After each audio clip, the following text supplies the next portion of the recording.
श्रीगणेशाय नमः।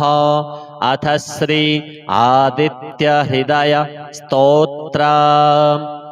ततो युद्धपरिश्रान्तं समरे चिन्तया स्थितं रावणं चाग्रतो दृष्ट्वा युद्धाय समुपस्थितं दैवतैश्च समागम्य द्रष्टुमभ्यागतो रणम् उपगम्याब्रवीद्राम मगस्त्यो भगवांस्तदा राम राम महाबाहो शृणु गुह्यं सनातनम् येन सर्वा नरीन्वत्स समरे विजयिष्यसे आदित्यहृदयं पुण्यं सर्वशत्रुविनाशनं जयावहं जपं नित्यमक्षयं परमं शिवम् सर्वमङ्गलमाङ्गल्यं सर्वपापप्रणाशनं चिन्ताशोकप्रशमनं मायुर्वर्धनमुत्तमं रश्मिमन्तं समुद्यन्तं देवासुरनमस्कृतं पूजयस्व विवस्वन्तं भास्करं भुवनेश्वरं सर्वदेवात्मको ह्येष तेजस्वी रश्मिभावनः एष देवासुरगणान् लोकान् पाति गभस्तिभिः एष ब्रह्मा च विष्णुश्च शिवः स्कन्दः प्रजापतिः महेन्द्रो धनदः कालो यमः सोमो ह्यपाम्पतिः पितरो वसवः साध्या अश्विनौ मरुतो मनुः वायुर्वहनिः प्रजः प्राणो ऋतुकर्ता प्रभाकरः आदित्यः सविता सूर्यः खगः पूषा गभस्तिमान् सुवर्णसदृशो भानुर्हिरण्यरेता दिवाकरः हरितस्वः सहस्रार्चिः सप्तसप्तिर्मरीचिमान् तिमिरोन्मथनः शम्भुस्त्वष्टा मार्तण्डकौसुमान् हिरण्यगर्भः शिशिरस्तपनो हस्करो रविः अग्निगर्भोदितिः पुत्रः शङ्खः शिशिरनाशनः व्योमनाथस्तमोभेदी ऋग्यजुः सामपारगः घनवृष्टिरपां मित्रो विन्ध्यवीथिप्लवङ्गमः आतपी मण्डली मृत्युः पिङ्गलः सर्वतापनः कविरविश्वो महातेजा रक्तः सर्वभवोद्भवः नक्षत्रग्रहताराणामधिपो विश्वभावनः तेजसामपि तेजस्वी द्वादशात्मन्नमोऽस्तु ते नमः पूर्वाय गिरये पश्चिमायाद्रये नमः ज्योतिर्गणानां पतये दीनाधिपतये नमः जयाय जयभद्राय हर्यश्वाय नमो नमः नमो नमः सहस्रांशो आदित्याय नमो नमः नमः उग्राय वीराय सारंगाय नमो नमः नमः पद्मप्रबोधाय प्रचण्डाय नमोऽस्तु ते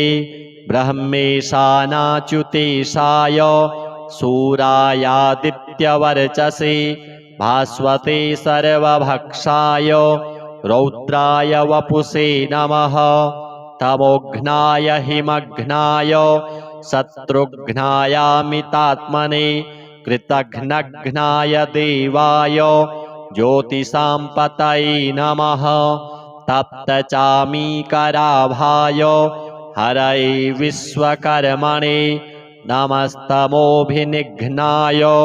रुचये लोकसाक्षिणे नाशयत्येष वैभूतं तमेव सृजति प्रभुः पायत्येष तपत्येष वर्षत्येष गभस्तिभिः एष सुप्तेषु जागर्ति भूतेषु परिनिष्ठितः एष चैवाग्निहोत्रं च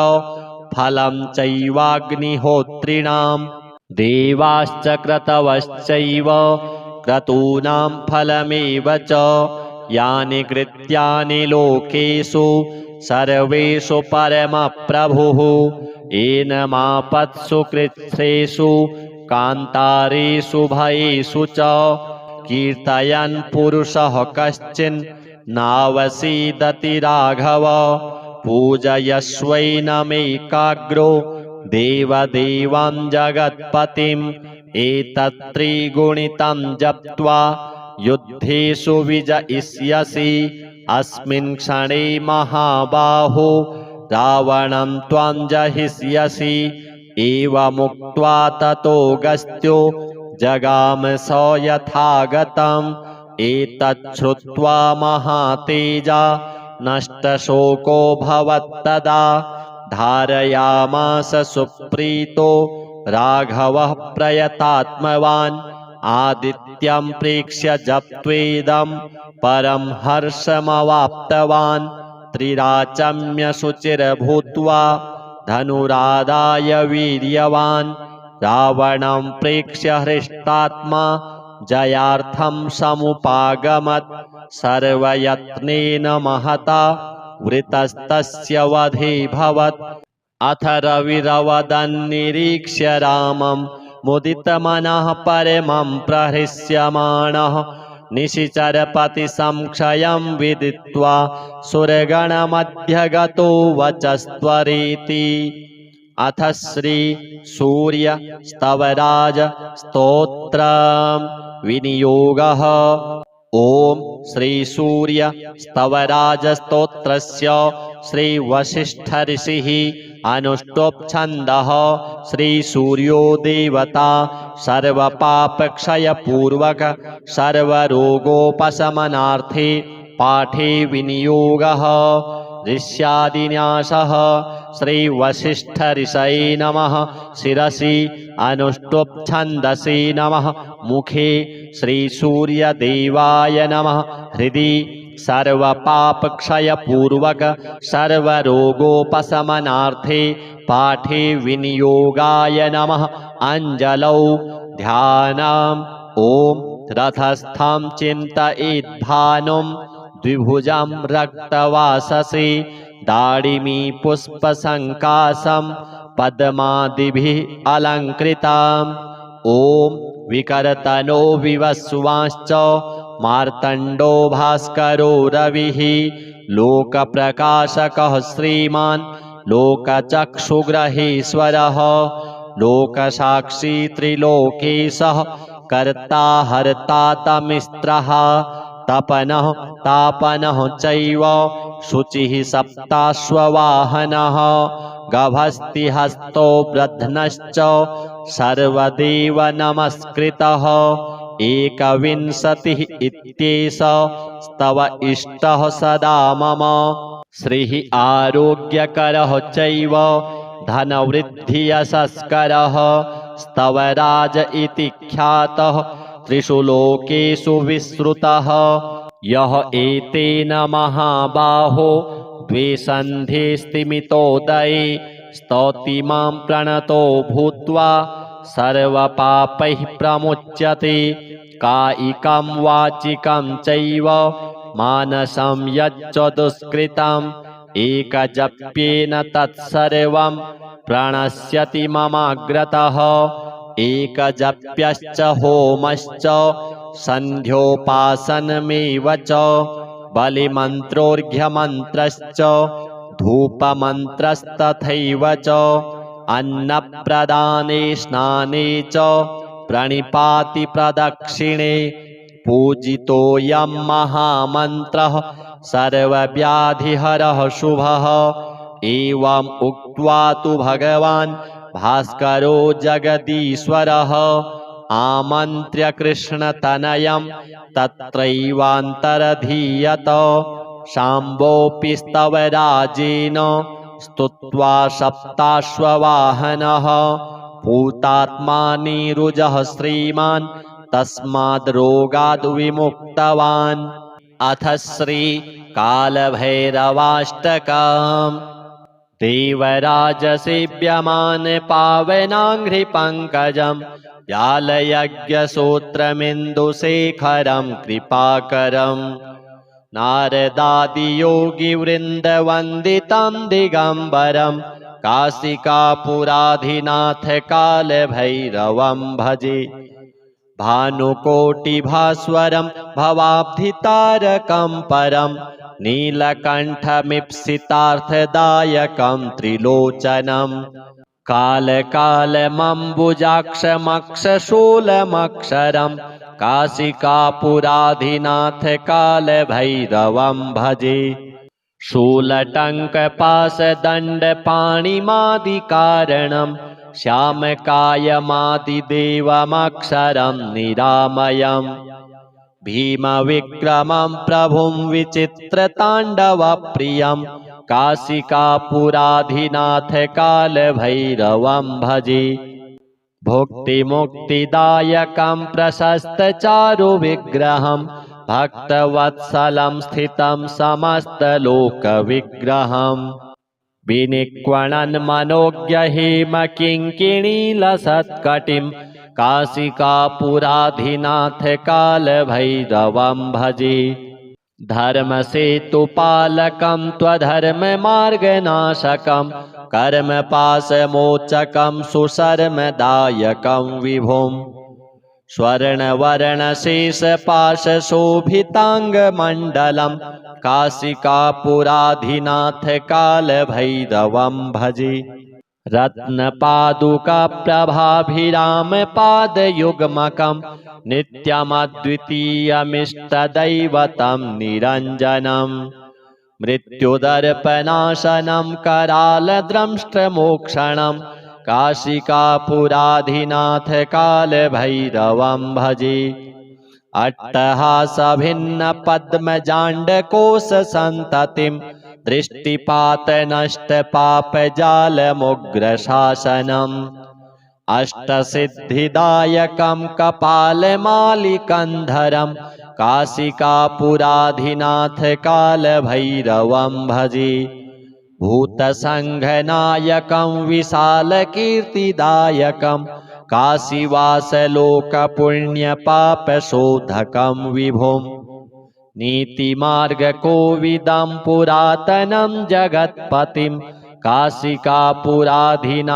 कालभैरवं भजे कालभैरवाष्टकं पठन्ति ये मनोहरं ज्ञानमुक्तिसाधनं विचित्रपुण्यवर्धनम् शोकमोहदैन्यलोभकोपतापनाशनं ते प्रयान्ति कालभैरवाङ्घ्रिसंनिधिं ध्रुवम् अथ श्री आदित्यहृदय स्तोत्र ततो युद्धपरिश्रान्तं समरे चिन्तया स्थितं रावणं चाग्रतो दृष्ट्वा युद्धाय समुपस्थितं दैवतैश्च समागम्य द्रष्टुमभ्यागतो रणम् उपगम्याब्रवीद्राम मगस्त्यो भगवांस्तदा राम राम महाबाहो शृणु गुह्यं सनातनम् येन सर्वा नरीन्वत्स समरे विजयिष्यसे आदित्यहृदयं पुण्यं सर्वशत्रुविनाशनं जयावहं जपं नित्यमक्षयं परमं शिवं सर्वमङ्गलमाङ्गल्यं सर्वपापप्रणाशनं चिन्ताशोकप्रशमनं मायुर्वर्धनमुत्तमं रश्मिमन्तं समुद्यन्तं देवासुरनमस्कृतं पूजयस्व विवस्वन्तं भास्करं भुवनेश्वरं सर्वदेवात्मको ह्येष तेजस्वी रश्मिभावनः एष देवासुरगणान् लोकान् पाति गभस्तिभिः एष ब्रह्मा च विष्णुश्च शिवः स्कन्दः प्रजापतिः महेन्द्रो धनदः कालो यमः सोमो ह्यपाम्पतिः पितरो वसवः साध्या अश्विनौ मरुतो मनुः वायुर्वह्निः प्रजः प्राणो ऋतुकर्ता प्रभाकरः आदित्यः सविता सूर्यः खगः पूषा गभस्तिमान् सुवर्णसदृशो भानुर्हिरण्यरेता दिवाकरः हरितस्वः सहस्रार्चिः सप्तसप्तिर्मरीचिमान् तिमिरोन्मथनः शम्भुस्त्वष्टा मार्तण्डकौसुमान् हिरण्यगर्भः शिशिरस्तपनो हस्करो रविः अग्निगर्भोदितिः पुत्रः शङ्खः शिशिरनाशनः व्योमनाथस्तमोभेदी ऋग्यजुः सामपारगः घनवृष्टिरपां मित्रो विन्ध्यवीथिप्लवङ्गमः आतपी मण्डली मृत्युः पिङ्गलः सर्वतापनः कविरविश्वो महातेजा रक्तः सर्वभवोद्भवः नक्षत्रग्रहताराणामधिपो विश्वभावनः तेजसामपि तेजस्वी द्वादशात्मन्नमोऽस्तु ते नमः पूर्वाय गिरये पश्चिमायाद्रये नमः ज्योतिर्गणानां पतये दीनाधिपतये नमः जयाय जयभद्राय हर्यश्वाय नमो नमः नमो नमः सहस्रांशो आदित्याय नमो नमः नमः उग्राय वीराय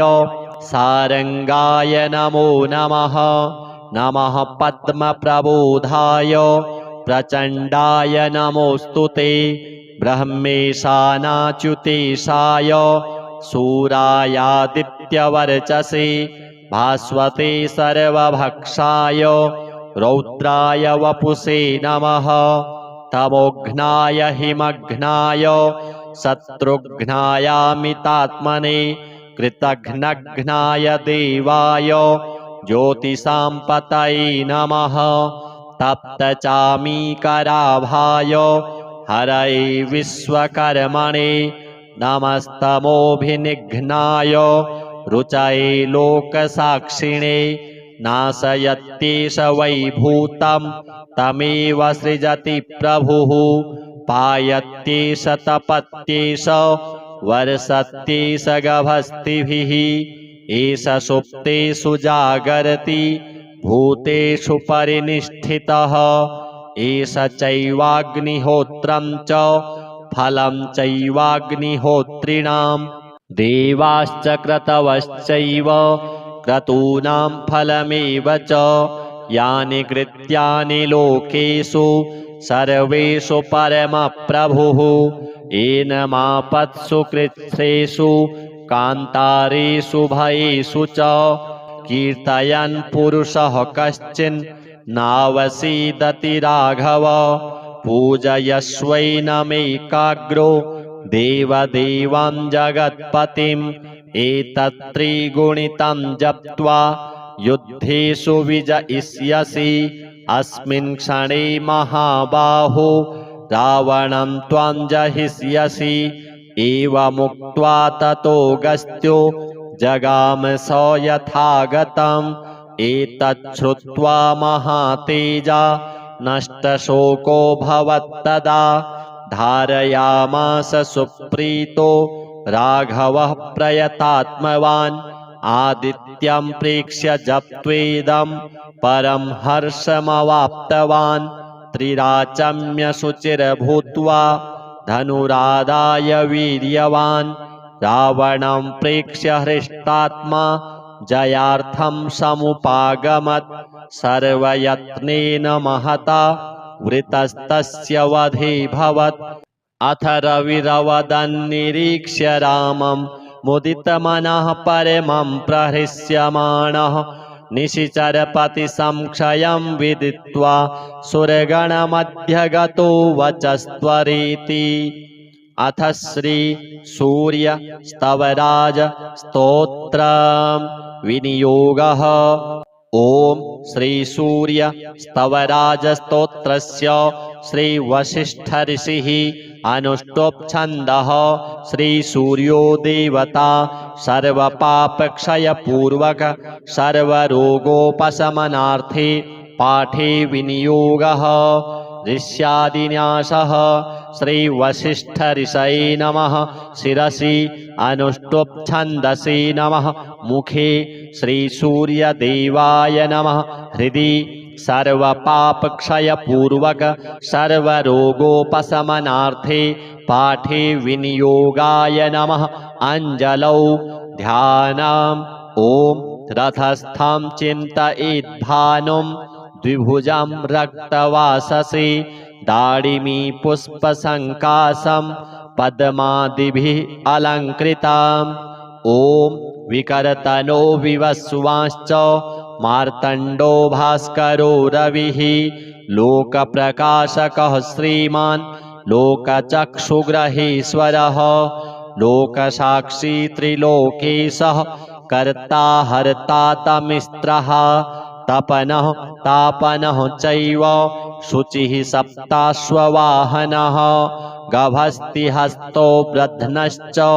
सर्वदेव नमस्कृतः एकविंशतिः इत्येषस्तव इष्टः सदा मम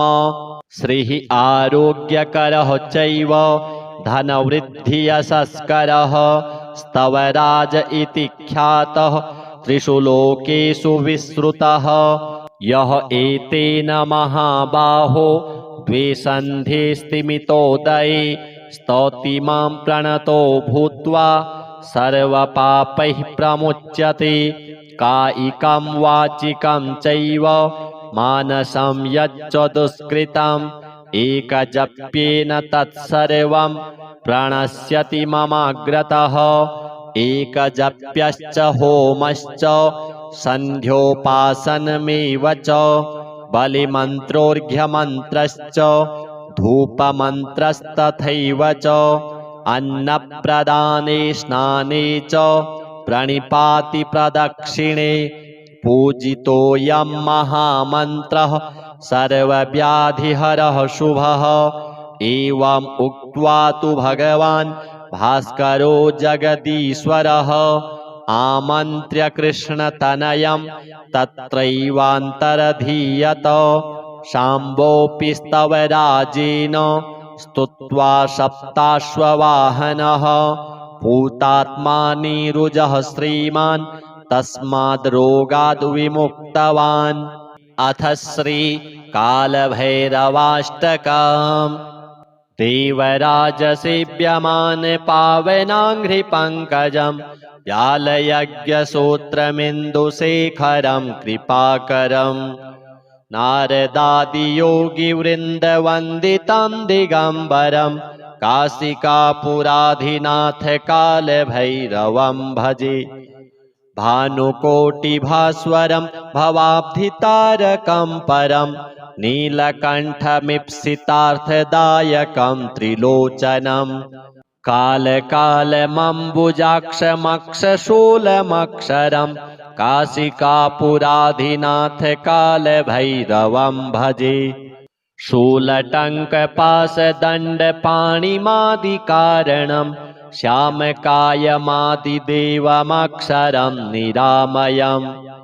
भीमविक्रमं प्रभुं विचित्रताण्डवप्रियं काशिकापुराधिनाथ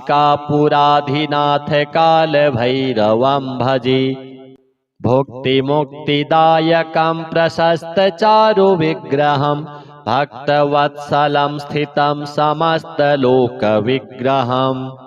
विनिक्वणन् मनोज्ञहेमकिङ्किणीलसत्कटिं काशिकापुराधिनाथ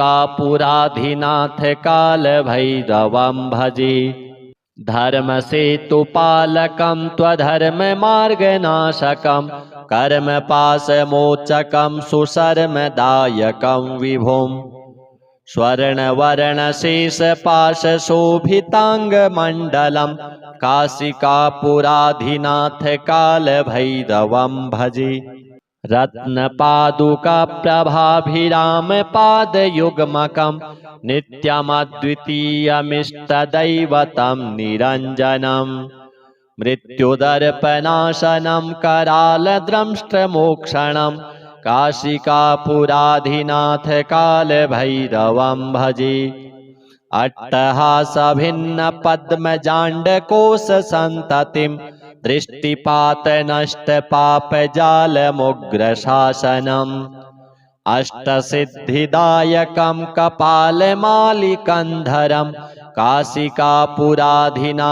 कालभैरवं भजे। भूतसङ्घनायकं विशालकीर्तिदायकं काशीवासलोकपुण्यपापशोधकं विभुम् नीतिमार्गकोविदं पुरातनं जगत्पतिं काशिकापुराधिनाथ कालभैरवं भजे।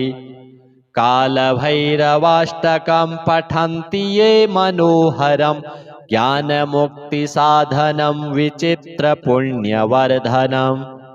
शोकमोहदैन्यलोभकोपतापनाशनं ते प्रयान्ति कालभैरवाङ्घ्रिसंनिधिं ध्रुवम्। अथ श्री आदित्यहृदय स्तोत्रम्। ततो युद्धपरिश्रान्तं समरे चिन्तया स्थितं रावणं चाग्रतो दृष्ट्वा युद्धाय समुपस्थितं दैवतैश्च समागम्य द्रष्टुमभ्यागतो रणम् उपगम्याब्रवीद्राम मगस्त्यो भगवांस्तदा राम राम महाबाहो शृणु गुह्यं सनातनम् येन सर्वा नरीन्वत्स समरे विजयिष्यसे आदित्यहृदयं पुण्यं सर्वशत्रुविनाशनं जयावहं जपं नित्यमक्षयं परमं शिवं सर्वमङ्गलमाङ्गल्यं सर्वपापप्रणाशनं चिन्ताशोकप्रशमनं मायुर्वर्धनमुत्तमं रश्मिमन्तं समुद्यन्तं देवासुरनमस्कृतं पूजयस्व विवस्वन्तं भास्करं भुवनेश्वरं सर्वदेवात्मको ह्येष तेजस्वी रश्मिभावनः एष देवासुरगणान् लोकान् पाति गभस्तिभिः एष ब्रह्मा च विष्णुश्च शिवः स्कन्दः प्रजापतिः महेन्द्रो धनदः कालो यमः सोमो ह्यपाम्पतिः पितरो वसवः साध्या अश्विनौ मरुतो मनुः वायुर्वह्निः प्रजः प्राणो ऋतुकर्ता प्रभाकरः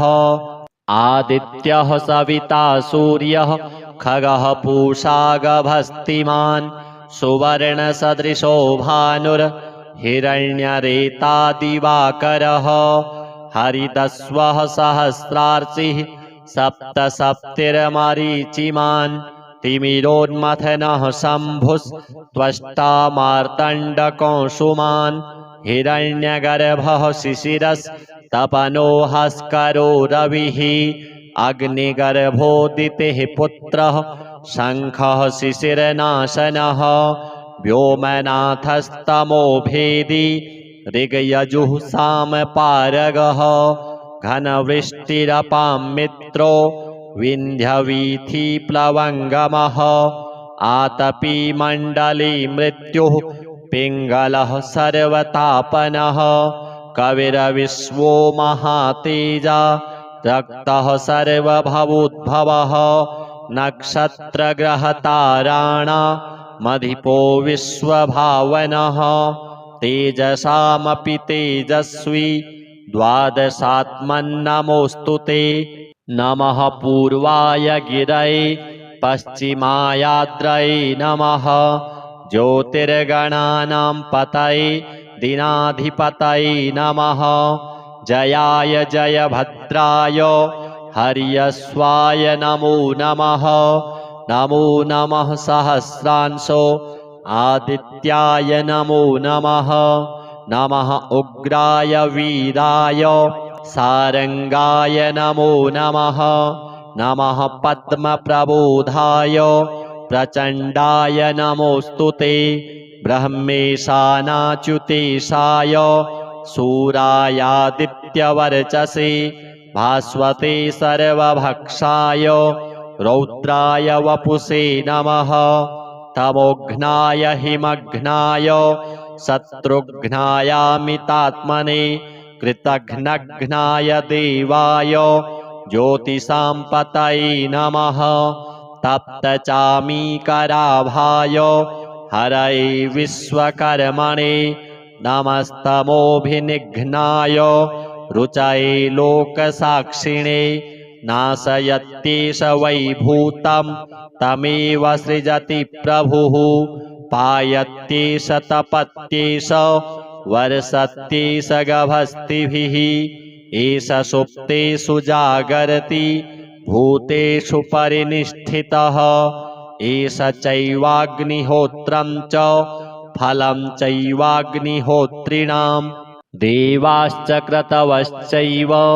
क्रतूनां फलमेव च यानि कृत्यानि लोकेषु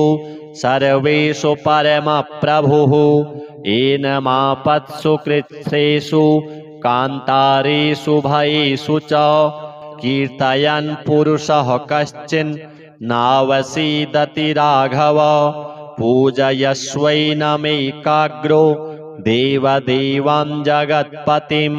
एतत्त्रिगुणितं जप्त्वा युद्धेषु विजयिष्यसि अस्मिन् क्षणे महाबाहो रावणं त्वां जहिष्यसि एवमुक्त्वा ततोऽगस्त्यो जगाम स यथागतम् एतच्छ्रुत्वा महातेजा नष्टशोको भवत्तदा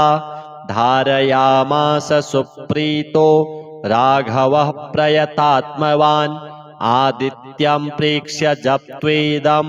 परं हर्षमवाप्तवान् त्रिराचम्य शुचिर्भूत्वा धनुरादाय वीर्यवान् रावणं प्रेक्ष्य हृष्टात्मा जयार्थं समुपागमत् सर्वयत्नेन महता वृतस्तस्य वधेऽभवत् अथ रविरवदन्निरीक्ष्य रामं मुदितमनः परमं प्रहृष्यमाणः निशिचरपतिसंक्षयं विदित्वा सुरगणमध्यगतो वचस्त्वरेति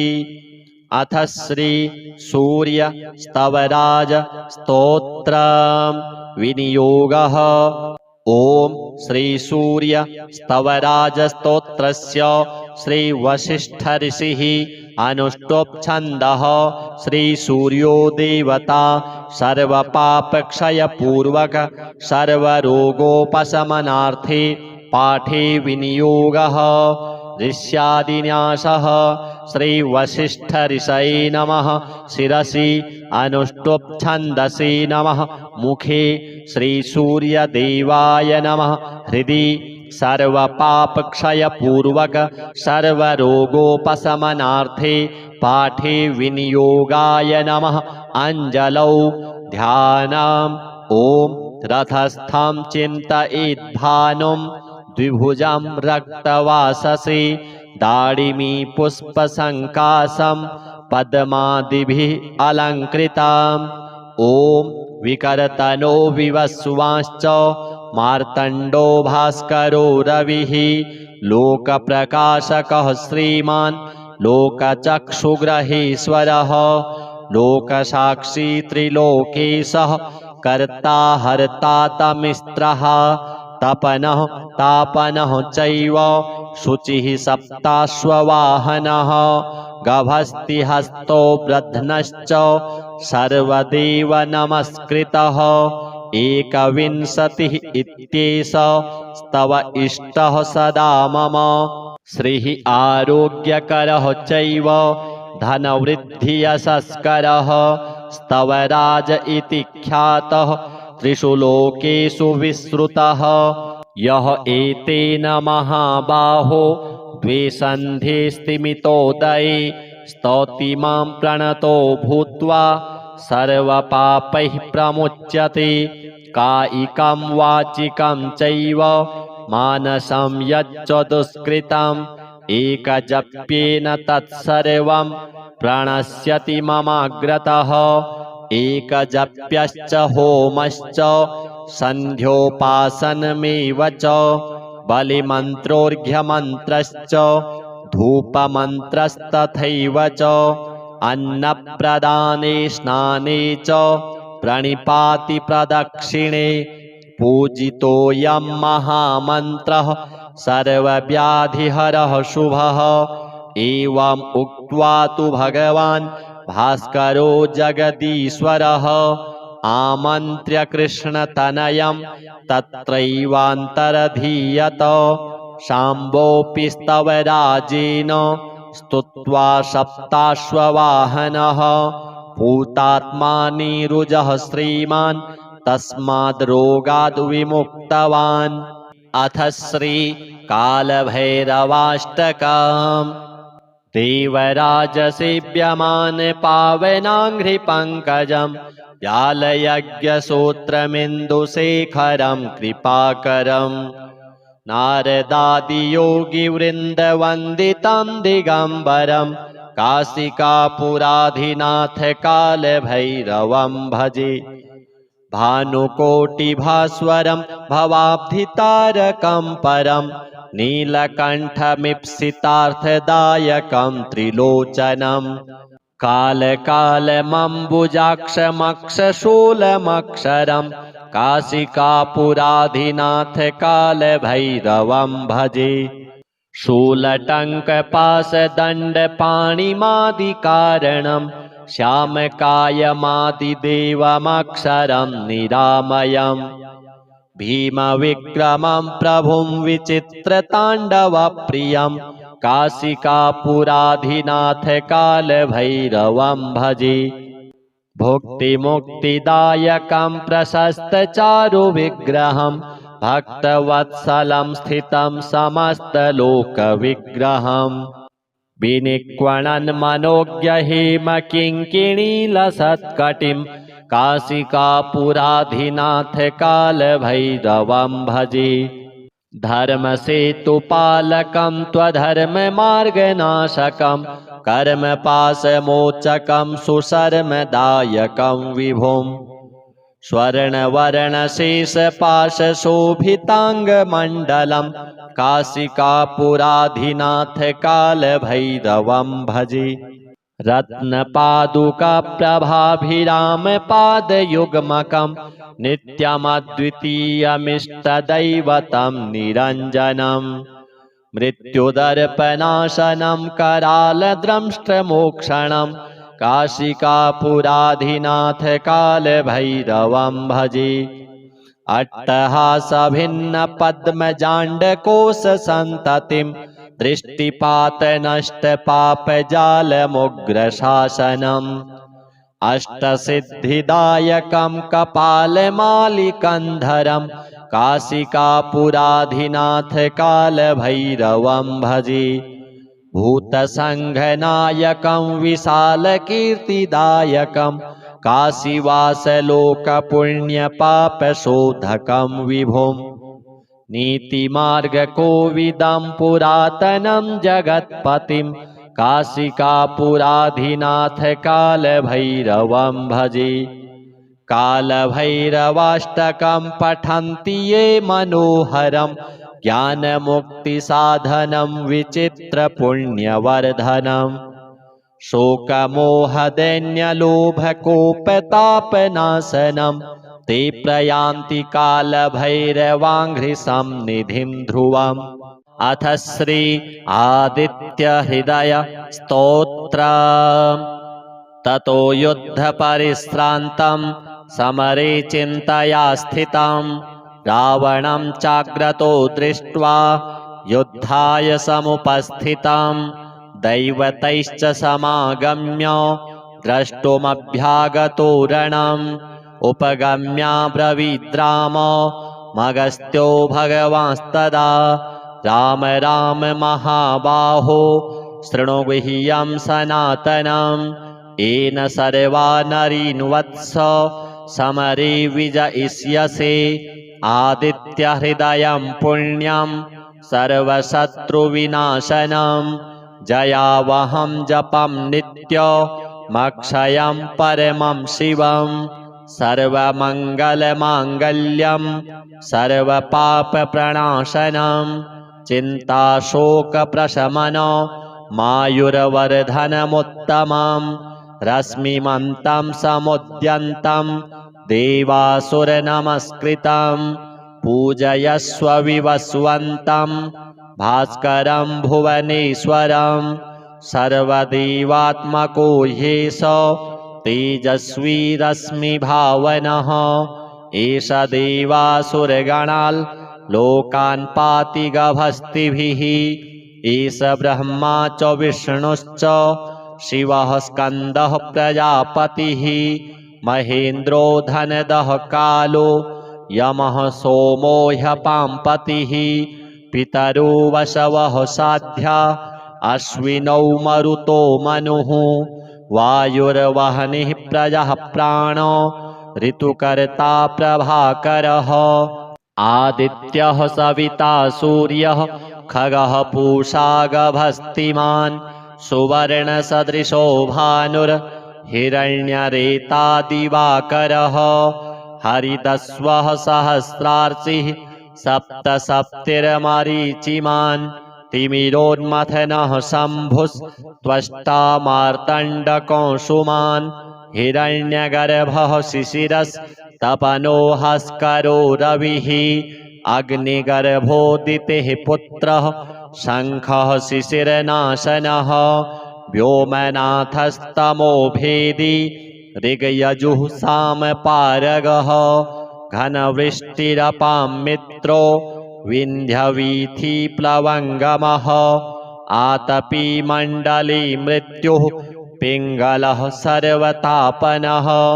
कविरविश्वो महातेजा रक्तः सर्वभवोद्भवः नक्षत्रग्रहताराणामधिपो विश्वभावनः तेजसामपि तेजस्वी द्वादशात्मन्नमोऽस्तु ते नमः पूर्वाय गिरये पश्चिमायाद्रये नमः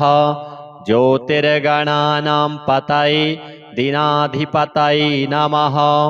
जयाय जयभद्राय हर्यश्वाय नमो नमः नमो नमः सहस्रांशो आदित्याय नमो नमः नमः उग्राय वीराय सारंगाय नमो नमः नमः पद्मप्रबोधाय प्रचण्डाय नमोऽस्तु ते ब्रह्मेशानाच्युतेशाय सूरायादित्यवर्चसे भास्वते सर्वभक्षाय रौद्राय वपुषे नमः तमोघ्नाय हिमघ्नाय शत्रुघ्नायामितात्मने कृतघ्नघ्नाय देवाय ज्योतिषां पतये नमः तप्तचामीकराभाय हरये विश्वकर्मणे नमस्तमोभिनिघ्नाय रुचये लोकसाक्षिणे नाशयत्येष वैभूतं तमेव सृजति प्रभुः पायत्येष तपत्येष वर्षत्येष गभस्तिभिः एष सुप्तेषु जागर्ति भूतेषु परिनिष्ठितः एष चैवाग्निहोत्रं च फलं चैवाग्निहोत्रिणां देवाश्च क्रतवश्चैव क्रतूनां फलमेव च यानि कृत्यानि लोकेषु सर्वेषु परमप्रभुः एनमापत्सु कृच्छ्रेषु कान्तारेषु भयेषु च कीर्तयन् पुरुषः कश्चिन् नावसीदति राघव पूजयस्वैनमेकाग्रो देवदेवं जगत्पतिम् एतत्त्रिगुणितं जप्त्वा युद्धेषु विजयिष्यसि अस्मिन् क्षणे महाबाहो रावणं त्वं जहिष्यसि एवमुक्त्वा ततो गस्त्यो जगाम स यथागतम् एतच्छ्रुत्वा महातेजा नष्टशोको भवत्तदा धारयामास सुप्रीतो राघवः प्रयतात्मवान् आदित्यं प्रेक्ष्य जप्त्वेदं परं हर्षमवाप्तवान् त्रिराचम्य शुचिर्भूत्वा धनुरादाय वीर्यवान् रावणं प्रेक्ष्य हृष्टात्मा जयार्थं समुपागमत् सर्वयत्नेन महता वृतस्तस्य वधेऽभवत् अथ रविरवदन्निरीक्ष्य रामं मुदितमनः परमं प्रहृष्यमाणः निशिचरपतिसंक्षयं विदित्वा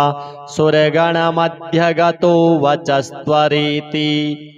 अथ श्री सूर्य स्तवराज स्तोत्रम् विनियोगः। ओम श्री सूर्य स्तवराज स्तोत्रस्य श्री वसिष्ठ ऋषिः अनुष्टुप् छन्दः। श्री सूर्यो देवता सर्वपापक्षयपूर्वक सर्वरोगोपशमनार्थे पाठे विनियोगः। ऋष्यादिन्यासः। श्री वसिष्ठ ऋषये नमः। शिरसि अनुष्टुप् छन्दसि नमः। मुखे श्री सूर्यदेवाय नमः। हृदि सर्वपापक्षयपूर्वक सर्वरोगोपशमनार्थे पाठे विनियोगाय नमः। अंजलौ ध्यानम्। ओम रथस्थं चिन्तयेद्भानुं द्विभुजं रक्तवाससि दाडिमी पुष्पसङ्काशं पद्मादिभिः अलङ्कृतम्। ओम विकरतनो विवस्वांश्च मार्तण्डो भास्करो रविः लोकप्रकाशकः श्रीमान् लोकचक्षुग्रहेश्वरः लोकसाक्षी त्रिलोकेशः कर्ता हर्ता तमिस्त्रः तपनः तापनः चैव शुचिः सप्ताश्ववाहनः गभस्तिहस्तो ब्रध्नश्च सर्वदेव नमस्कृतः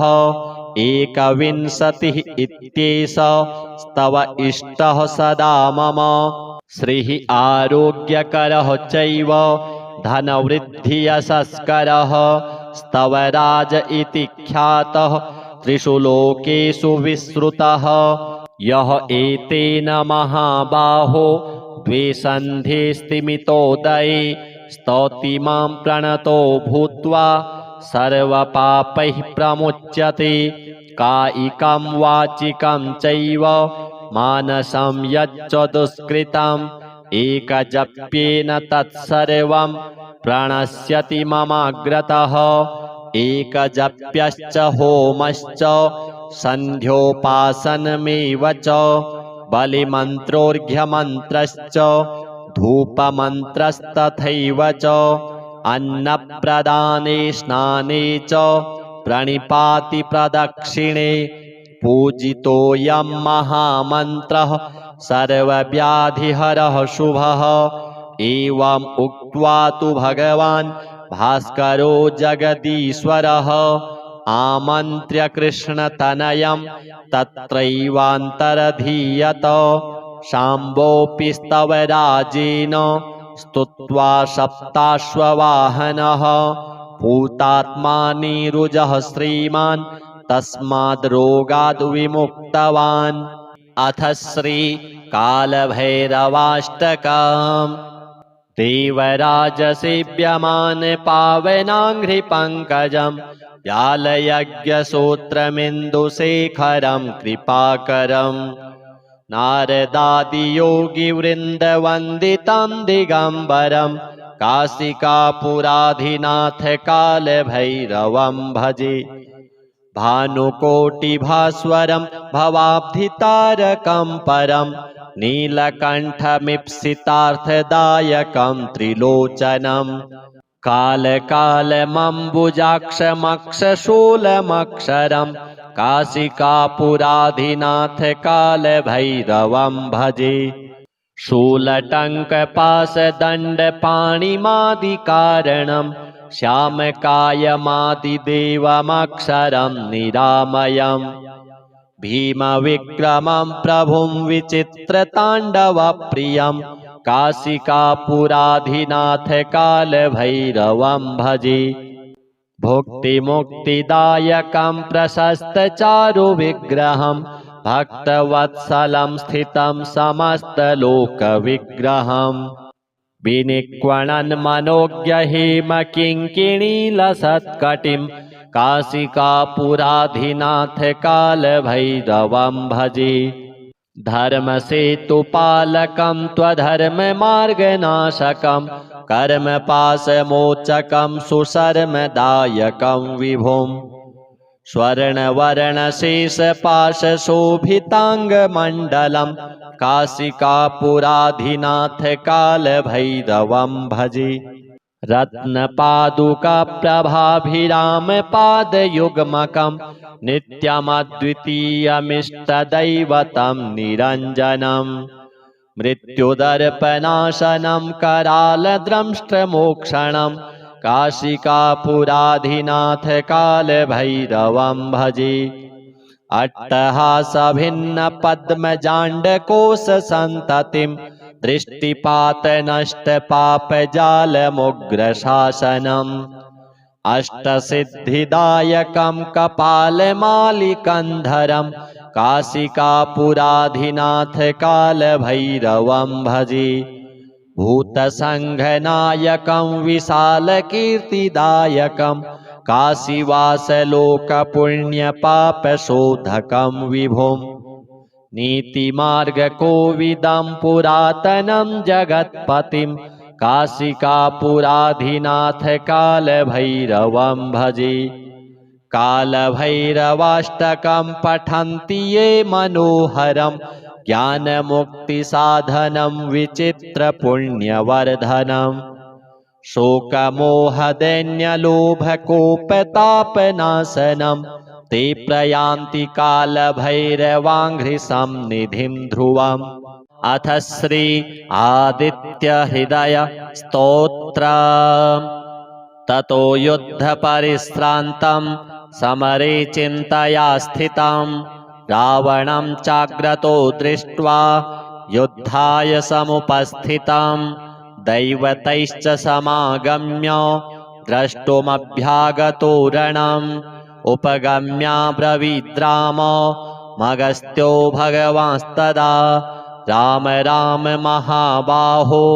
शृणु गुह्यं सनातनम् येन सर्वा नरीन्वत्स समरे विजयिष्यसे आदित्यहृदयं पुण्यं सर्वशत्रुविनाशनं जयावहं जपं नित्यमक्षयं परमं शिवं सर्वमङ्गलमाङ्गल्यं सर्वपापप्रणाशनं चिन्ताशोकप्रशमनं मायुर्वर्धनमुत्तमं रश्मिमन्तं समुद्यन्तं देवासुरनमस्कृतं पूजयस्व विवस्वन्तं भास्करं भुवनेश्वरं सर्वदेवात्मको ह्येष तेजस्वी रश्मिभावनः एष देवासुरगणान् लोकान् पाति गभस्तिभिः एष ब्रह्मा च विष्णुश्च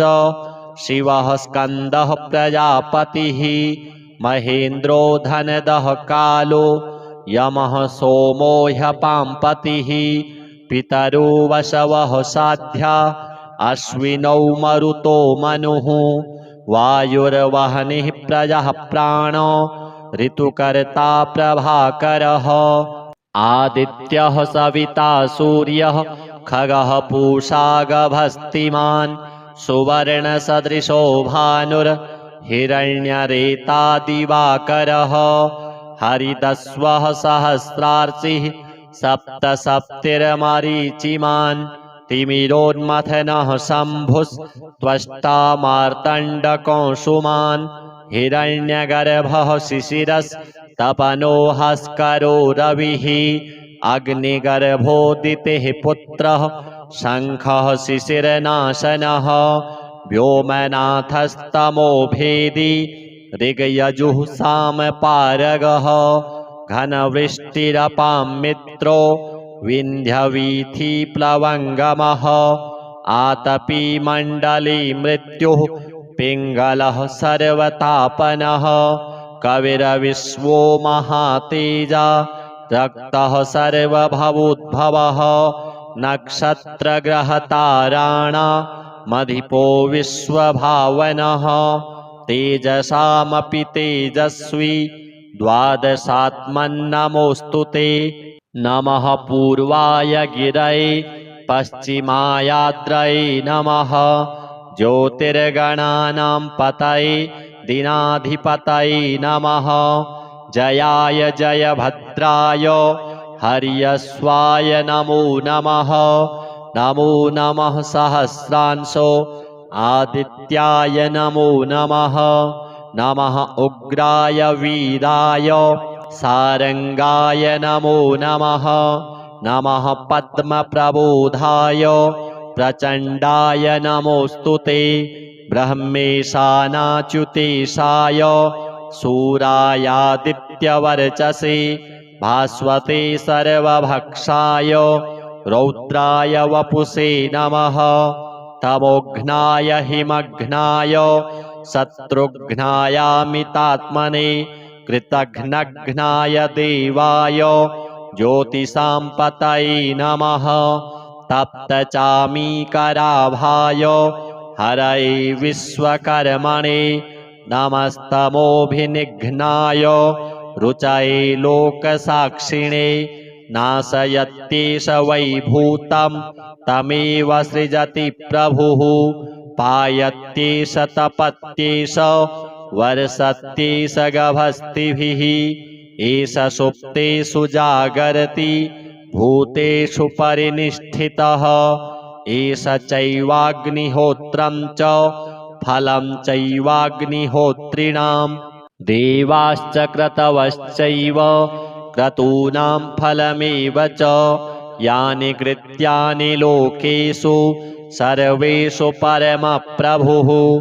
एनमापत्सु कृच्छ्रेषु कान्तारेषु भयेषु च कीर्तयन् पुरुषः कश्चिन् नावसीदति राघव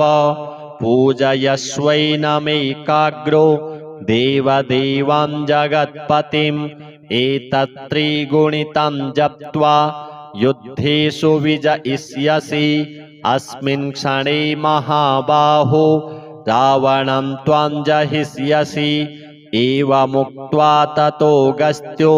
जगाम स यथागतम् एतच्छ्रुत्वा महातेजा नष्टशोको भवत्तदा धारयामास सुप्रीतो राघवः प्रयतात्मवान्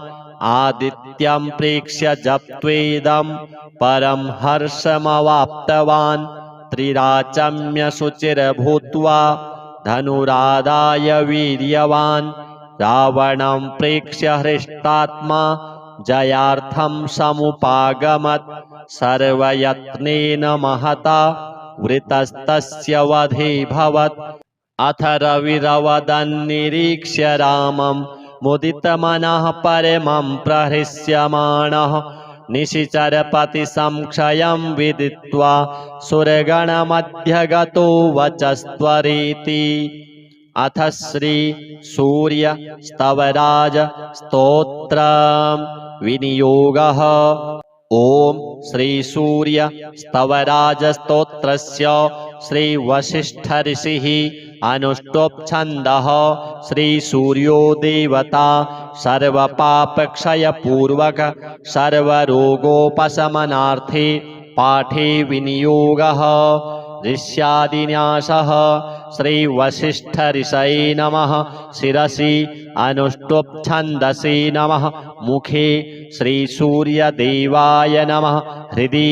सर्वपापक्षय पूर्वक सर्वरोगोपशमनार्थे पाठे विनियोगाय नमः अंजलौ ध्यानम् ओम रथस्थं चिन्तयेद्भानुं द्विभुजं रक्तवाससे दाडिमी पुष्पसङ्काशं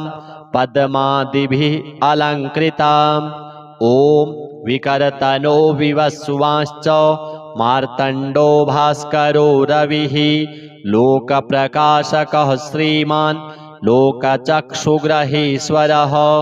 लोकसाक्षी त्रिलोकेशः कर्ता हर्ता तमिस्त्रः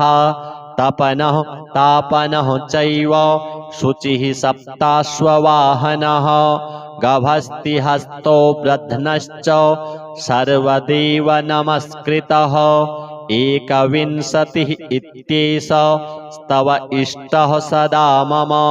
श्रीः आरोग्यकरः चैव धनवृद्धियशस्करः स्तवराज इति ख्यातः त्रिषु लोकेषु विश्रुतः यः एतेन महाबाहो द्वे स्तिमितोदये स्तौति मां प्रणतो भूत्वा सर्वपापैः प्रमुच्यते कायिकं वाचिकं चैव मानसं यच्च दुष्कृतम् एकजप्येन तत्सर्वं प्रणश्यति ममाग्रतः एकजप्यश्च होमश्च सन्ध्योपासनमेव च बलिमन्त्रोऽर्घ्यमन्त्रश्च धूपमन्त्रस्तथैव च अन्नप्रदाने स्नाने च प्रणिपाति प्रदक्षिणे पूजितोऽयं महामन्त्रः सर्वव्याधिहरः शुभः एवम् उक्त्वा तु भगवान् भास्करो जगदीश्वरः आमन्त्र्य कृष्णतनयं तत्रैवान्तरधीयत शाम्बोऽपि स्तवराजेन स्तुत्वा सप्ताश्ववाहनः भूतात्मानिरुजः श्रीमान् तस्माद् रोगाद् विमुक्तवान् अथ श्री कालभैरवाष्टकम् देवराजसेव्यमान पावनाङ्घ्रिपङ्कजं व्यालयज्ञसूत्रमिन्दुशेखरं कृपाकरम् नारदादियोगिवृन्दवन्दितं दिगम्बरं काशिकापुराधिनाथ कालभैरवं भजे भानुकोटिभास्वरं भवाब्धितारकं परं नीलकण्ठमीप्सितार्थदायकं त्रिलोचनं कालकालमम्बुजाक्षमक्षशूलमक्षरं काशिकापुराधिनाथ कालभैरवं भजे शूलटङ्कपाशदण्डपाणिमादिकारणं श्यामकायमादिदेवमक्षरं निरामयम् भीमविक्रमं प्रभुं विचित्रताण्डवप्रियं काशिकापुराधिनाथ कालभैरवं भजे भुक्तिमुक्तिदायकं प्रशस्तचारुविग्रहं भक्तवत्सलं स्थितं समस्तलोकविग्रहम् विनिक्वणन् मनोज्ञहेमकिङ्किणीलसत्कटिं काशिकापुराधिनाथ कालभैरवं भजे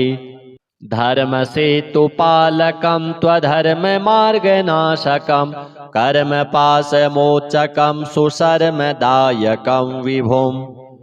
स्वर्णवर्णशेषपाशशोभिताङ्गमण्डलं काशिकापुराधिनाथ कालभैरवं भजे रत्नपादुकाप्रभाभिरामपादयुग्मकं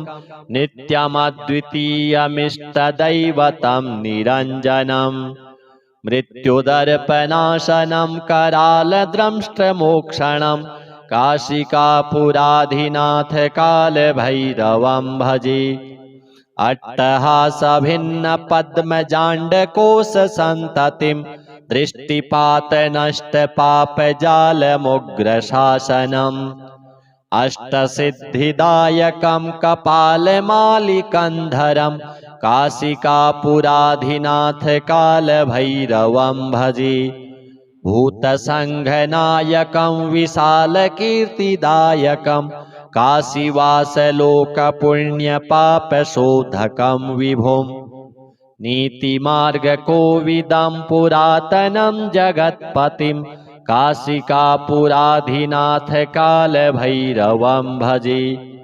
कालभैरवाष्टकं पठन्ति ये मनोहरं ज्ञानमुक्तिसाधनं विचित्रपुण्यवर्धनम् शोकमोहदैन्यलोभकोपतापनाशनं ते प्रयान्ति कालभैरवाङ्घ्रिसंनिधिं ध्रुवम्